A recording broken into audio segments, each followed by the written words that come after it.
Hello, YouTube. Welcome to another edition of the Frankensteining of Roger Meterog's comic. So, what happened? I allowed this book to sit in my humidity chamber overnight, and it definitely feels a lot more supple. So what I want to do is I want to start the Aqueous cleaning of the book, because I know I said I wanted to do a dry cleaning first, but I think this book would benefit first from a simple aqueous cleaning. And when I say simple, what I mean is that I want to first give it a rubbing or brushing with the special solution that I use with an artist brush, just on the white. I don't want to go on the colors yet. And I will brush it on gently on the white, and we're going to make it hopefully a little bit better for Roger in relation to the colors and also the whites of the book. So here we go. This will clean it up hopefully nicely. And you just want to go on the whites. And people may be saying, well, what is the special solution? This solution has a little soap, very little, and also very little 3% hydrogen peroxide. Not much. So I just want to do the edges of the white of the back cover. Now right here, this is really the troubled area. The troubled area right here. I'm just going to give it a little bit of the solution on the W for the witchcraft. And we will do the I and just go over the whites very quickly. Not crazy. I don't want to go crazy with the solution that I use. I just want to put it on the white areas to give it a head start in the cleaning process that we are going to do. So that's it. That is all I want to do at this juncture.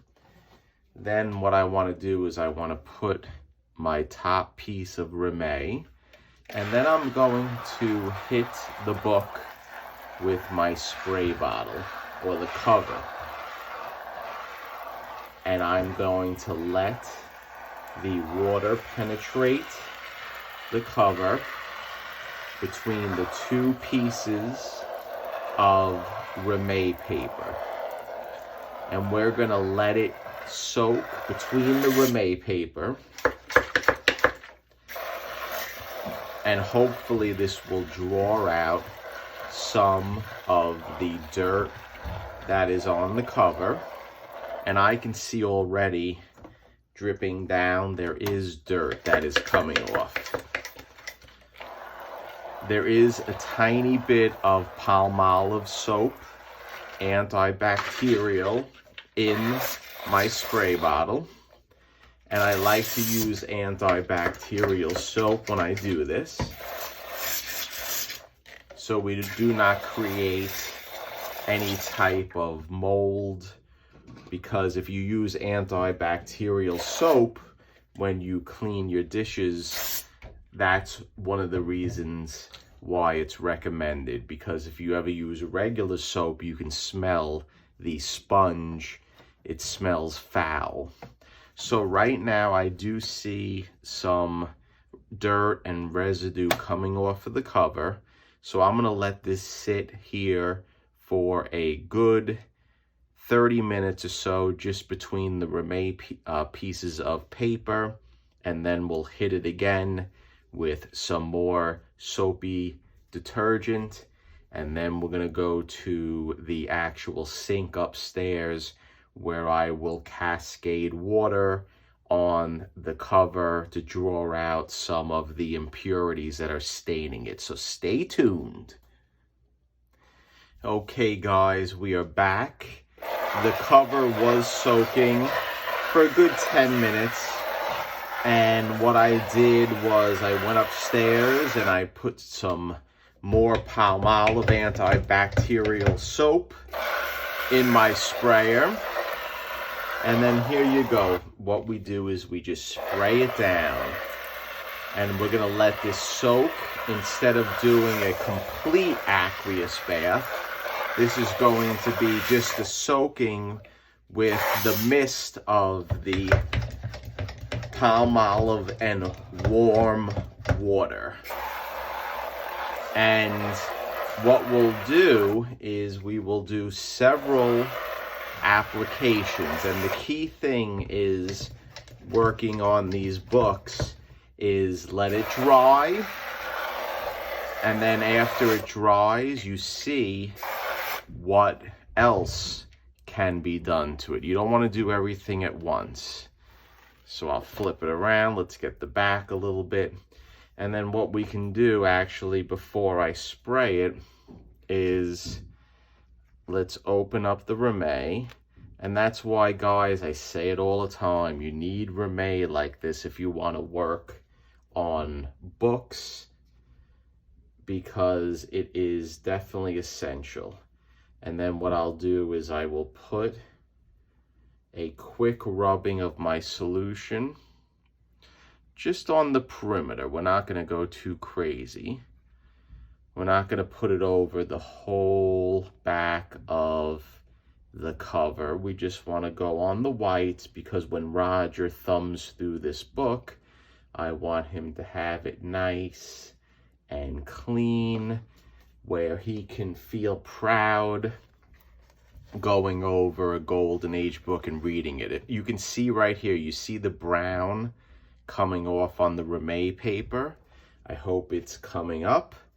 And Roger, I hope you don't mind, but there are going to be pieces of the book that are going to be removed. There is no doubt about that. I will try to keep everything intact, but it's going to be a tough haul because this book is very brittle. And then you will see when I complete it, it's going to be a lot better situation, because what we're going to do is I am going to put a large piece of Tengojo paper over the whole book.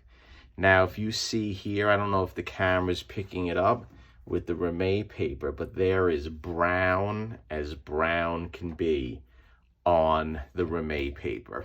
And that is a good thing, because we are drawing out the impurities in the book or in the cover. And right here, this is a troublesome area. It's very dark and deteriorated. So let's put a little bit more of our solution. And we don't want the solution to stay that long on it. We just want to give it a nice brushing, and a good 5 to 10 seconds is good enough. And like I said, I hope the camera is picking this up, and it's just being patient and taking your time and doing the process over and over, because by doing it over and over, you will get positive results. Positive, you don't want to try to rush with these things. And I see the brown dissipating. I see the brown coming off. And that, as I said, is a good thing. Now we flip it around and we'll give it another spraying. And then we'll let it sit. And I will bring it upstairs and put it on the sink with my home water. Now, I know people say they like to use distilled water. That's fine. But when I say I have good water in my house, and people may be saying, is this Jerry the Jitterbug nuts? How does he know he is good water? Well, I took a sample of my water because I have a pool, and up in the Northeast, Leslie's Pool Company will test water, and they test for hard metals, they test for impurities, and I bring my water there, and I'm friends with the owners because believe me, I bring my pool water there a lot, and my water is pretty good. It's neutral, it's right in the middle, it's at a nice 6 or 7, and it doesn't have a lot of hard metals in it, so we're in good shape. So right there, I am just going to brush the soap into the cover, and by doing this, remember, I have a piece of Rame that is not doing much in relation to hurting the cover because it's protecting it. It's a protective barrier. So stay tuned, guys. We're gonna let this sit. We're gonna let the soap penetrate, and then we will spray it down again. Okay, guys, we are back, and this book has been soaking, or the cover has been soaking for about a good 20 minutes or so.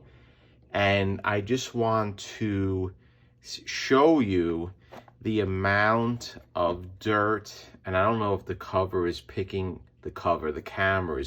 it up, but there is a substantial amount of dirt that came out of the cover just by spraying it with the palm olive and with warm water, and by painting the whites with my special solution.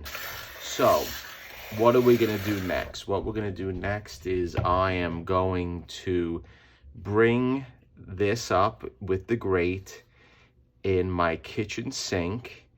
And if you want to see how I do it, go take a look at my prior upload with Mike Night Tiger's Captain Marvel Adventures and Angelo the Comic Guy's Amazing Spider-Man 129, how I run the water over the cover in my sink, and it really cleans it well. And I'm going to do that right now. And then what I'm going to do is I will put the cover between my 2 trusty pieces of glass. Everyone knows the glass that I use, and we will continuously change the paper towels underneath and on top to dry it out flat. And then next upload, I'll be taking that glass off, and we'll see how it cleaned up. And then if we have to address specific issues on the cover, that's what we'll do. So thank you for stopping by, and stay tuned. Okay, guys, a little postscript. Right here is the water that is the residue from Roger's book. If you can see, it is filthy. And right there is a perfect example. If you tilt the water, you'll see how dirty it is. So that's why it's very important to do an aqueous bath. This is the color of tea. Okay, guys, so stay tuned.